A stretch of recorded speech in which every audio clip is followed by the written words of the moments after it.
8. dan izolacije. Ema uči da čita. Idemo na pijacu, idemo u kupovinu. Kao što vidite, ulice je prazne.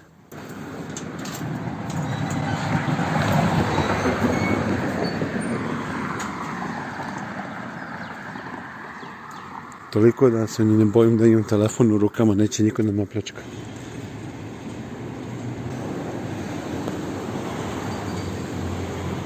Eto, pijace su pune, ima svega. Svo povrće.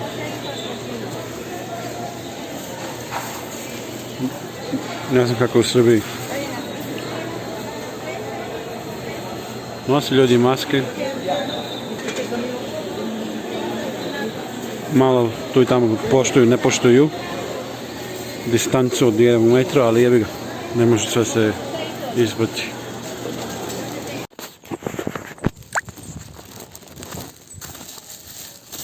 Završio sam sa kupovinom, većina, nema nigdje nikog. Možda čuješ svoje...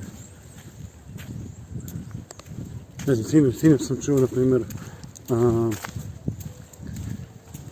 kako se zove, na srpsku sam zaboravio. Ali ne, insekti što prave zvukom, zaboravio ih.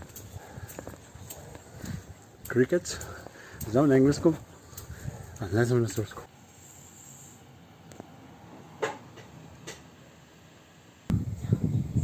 Ema i ja volimo da kuvamo zajedno. Kaj mama, mira. Kuva se ručak, pileći paprikaš, imamo šegarepu, krompir. Našao sam neki grašak u frižideru, pa i to iskoristim. Luka, tako. Znači, pravim nan hleb. Okay. Ovdje imamo pripremljene, ovdje se peku i ovdje su gotove.